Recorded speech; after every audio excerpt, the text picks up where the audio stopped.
Our second lesson this morning comes from the Gospel of Mark, chapter 4, verses 1 through 20. Again, Jesus began to teach beside the lake. Such a very large crowd gathered around him that he got into a boat on the lake and sat there while the whole crowd was beside the lake on the land. He began to teach them many things in parables, and in his teaching he said to them, "Listen, a sower went out to sow. And as he sowed, some seed fell on the path, and the birds came and ate it up. Other seed fell on rocky ground where it did not have much soil, and it sprang up quickly since it had no depth of soil. And when the sun rose, it was scorched, and since it had no root, it withered away. Other seed fell among thorns, and the thorns grew up and choked it, and it yielded no grain. Other seed fell into good soil and brought forth grain, growing up and increasing and yielding 30 and 60 and 100-fold. And he said to them, "Let any with ears to hear listen." When he was alone, those who were around him, along with the 12, asked him about the parables. And he said to them, "To you has been given the secret of the kingdom of God. But for those outside, everything comes in parables, in order that they may indeed look but not perceive, and may indeed listen but not understand, so that they may not turn again and be forgiven." And he said to them, "Do you not understand this parable? Then how will you understand all the parables? The sower sows the word. These are the ones on the path where the word is sown. When they hear, Satan immediately comes and takes away the word that is sown in them. And these are the ones sown on rocky ground. When they hear the word, they immediately receive it with joy. But they have no root and endure only for a while. Then when trouble or persecution arises on account of the word, immediately they fall away. And others are those sown among the thorns. These are the ones who hear the word, but the cares of the world and the lure of wealth and the desire for other things come in and choke the word, and it yields nothing. And these are the ones sown on the good soil.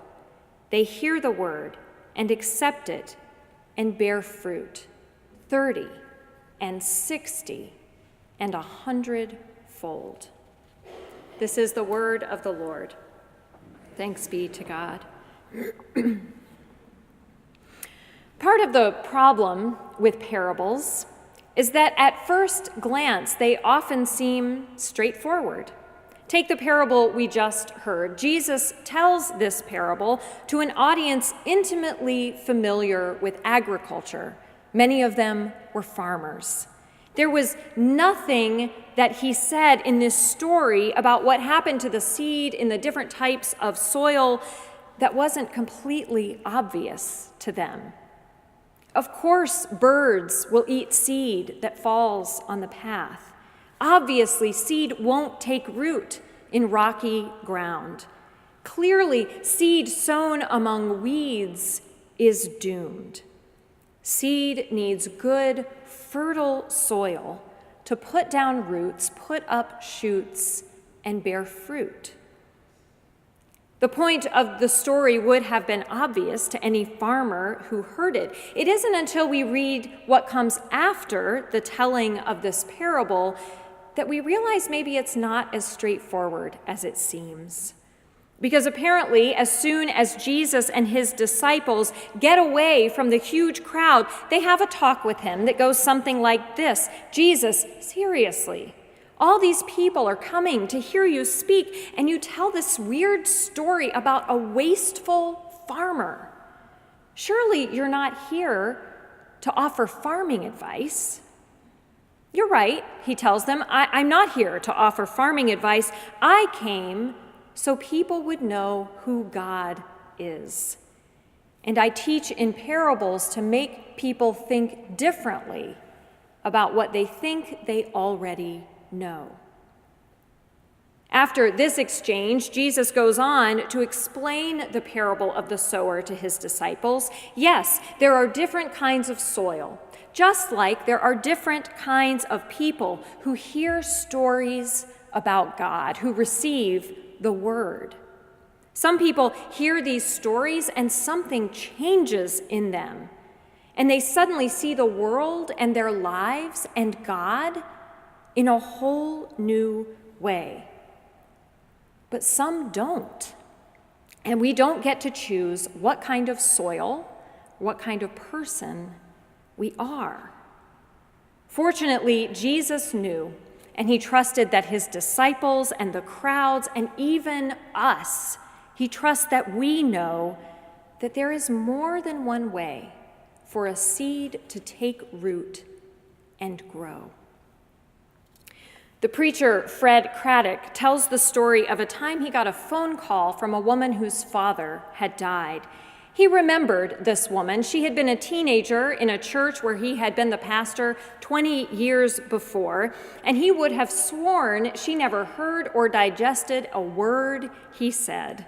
She was always sitting up in the balcony, giggling with her girlfriends, passing notes to boys, and doodling on the bulletin as he preached. But when her father died, she looked up her old pastor and called him. "I don't know if you remember me," she said. "Oh, yes, I remember you," he thought. "When my daddy died, I thought I was going to come apart," she continued. "I cried and cried and cried. I didn't know what to do. But then I remembered something you said in one of your sermons." At this, Craddock was stunned. She remembered something he said in one of his sermons? She heard something he said in one of his sermons? Yes, in the parable of the sower, some of the seed falls on the path where the birds eat it up. But think about it. What happens when birds eat seeds? They deposit it, so to speak, somewhere else, so that some of those seeds still take root and grow. Father Gregory Boyle is a priest who works with ex-gang members in the projects of LA. He tells the story of a kid whose nickname was Bandit because he was involved in all things illegal. One day, Bandit came to see him. He sat down in Boyle's office and said he was tired of being tired. Boyle got him a job in a warehouse, an unskilled, low-paying first job. 15 years later, Boyle gets a call from Bandit one Friday afternoon. Bandit now runs the warehouse where he got that first job. He owns his own home, he's married with 3 children, and his voice is panicked.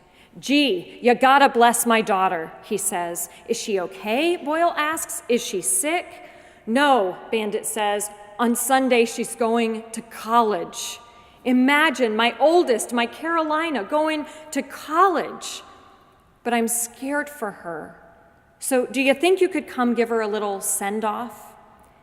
The family comes the next day to the church, and they stand around Carolina, each placing a hand on her head or her shoulder as Boyle says a prayer.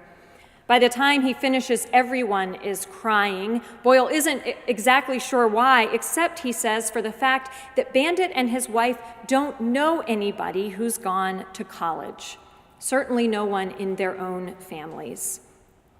Boyle asks Carolina what she's going to study. Without a beat, she responds, "Forensic psychology." "Really?" he says. Bandit chimes in, "Yeah, she wants to study the criminal mind." Carolina points to her dad and everyone laughs, including Bandit, who says, "I'm going to be her first subject." As he walks them to the car, Boyle pulls Bandit aside and says to him, "Can I tell you something? I give you credit for the man you've chosen to become.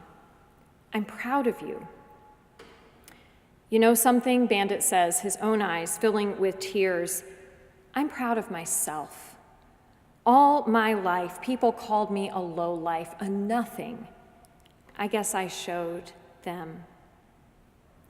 Yes, in the parable of the sower, some of the seed falls on rocky soil, And before it can work its roots down deep where there is water, the sun scorches the plants and they die. But when they die, they decompose, adding nutrients to the soil, supporting the next seed that lands there so that maybe it can take root and grow. There were twins named Jacob and Esau. They were bitter rivals from the time of their conception, struggling together even in their mother's womb. When they are born, one is holding the heel of the other as if trying to pull his brother aside so he can be born first. They schemed and fought and dragged their parents into their lifelong rivalry. It lasted nearly lifelong. But in the end, God blessed them both and they forgave each other. Even in a family choked by bitter conflict, grace eventually flourished. Yes, in the parable, some seed falls among weeds and thorns. As its plant tries to push up through the soil, it is choked so it cannot grow. But that's what weeds do. And maybe sooner or later, someone notices them and notices this small plant trying to grow and clears them out so that plant can get sunlight and water and take root and bear fruit. In parables, as in life, things are rarely as they seem.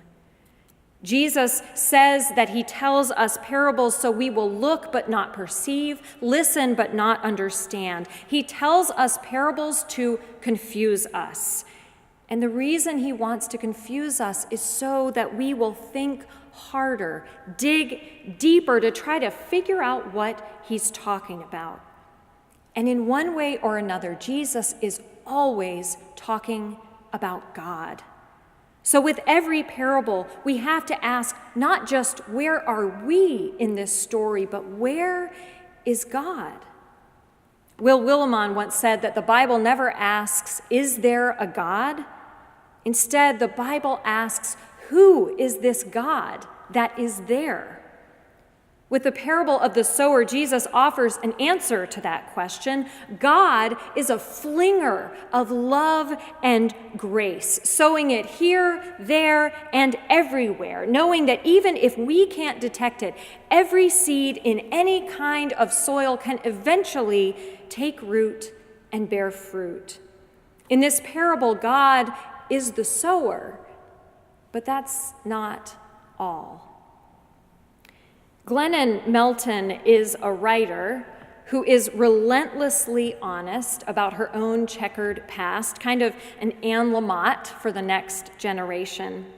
In her book, Carry On, Warrior, she tells her story of nearly 2 decades of her life lost to bulimia and addiction, both of which she tried to use to fill what she calls a gaping hole inside herself. She writes, no matter how frantically I'd fill myself with whatever was available, booze, drugs, boys, the sunrise would come.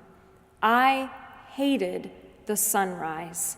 So I'd close every blind and try to sleep through daybreak. I'd lie down, heart racing from all the speed, bed spinning from all the booze, and I'd stare at the ceiling and think. I think of my parents getting up to go to work to pay for the classes I wasn't taking. I think of my friendships that were falling apart. I think about my sister to whom I wouldn't even speak because I couldn't answer her simple question, how are you? I think about how I had no money, no plans for the future, a deteriorating body, mind, and soul. My brain would torture me for hours while that sun rose, while the rest of the world started their day. Their day. I had no day. I had only night. But time and her eventual recovery taught Glennon something about God. Now, she writes, I like to compare God's love to the sunrise. The sun shows up every morning, no matter how bad you've been the night before. It shines without judgment. It never withholds. It warms the sinners, the saints, the druggies, the cheerleaders, the saved, and heathens alike. You can hide from the sun, but it won't take that personally. It'll never, ever punish you for hiding. You can stay in the dark for years or decades. And when you finally step outside, it will be there. It was there the whole time, shining and shining. It'll still be there, steady and bright as ever, just waiting for you to notice, to come out, to be warmed. All those years, I thought of God and light and the sun as judgmental, but they weren't. The sunrise was my daily invitation from God to come back to life. Plants won't take root. They won't grow or bear fruit if they don't have what they need. In this parable, we find God not just in the sower who is so extravagant with the seed, but in all the things that make it possible for seeds to grow: sunlight, rain, the very earth. And we find ourselves in this parable, not just in those different kinds of mediocre soil, but also as the ones whose experiences of God's love and grace in our messy and beautiful lives have given us an opportunity to be sowers as well. Every time we share our stories with others, especially our most difficult stories of pain, of confusion, stories of addiction, of guilt, stories of where and when we have encountered God or God has encountered us. Every time we share these stories with another, we sow seeds of love and grace. We sow the word. In the end, these parables, these strange and confusing stories Jesus tells are not primarily about us, even though they teach us something about ourselves. They are first and foremost about God. God who showers all of us with grace as abundantly as the rain that washed our Victorian picnic inside last week. God whose patience with us is as steadfast as the sun that rises each morning and warms the earth. God whose love is rooted so deep in each one of us that when we open ourselves to it, we cannot help but bear fruit. 30, 60, 100-fold. We are rooted in God's love. Amen.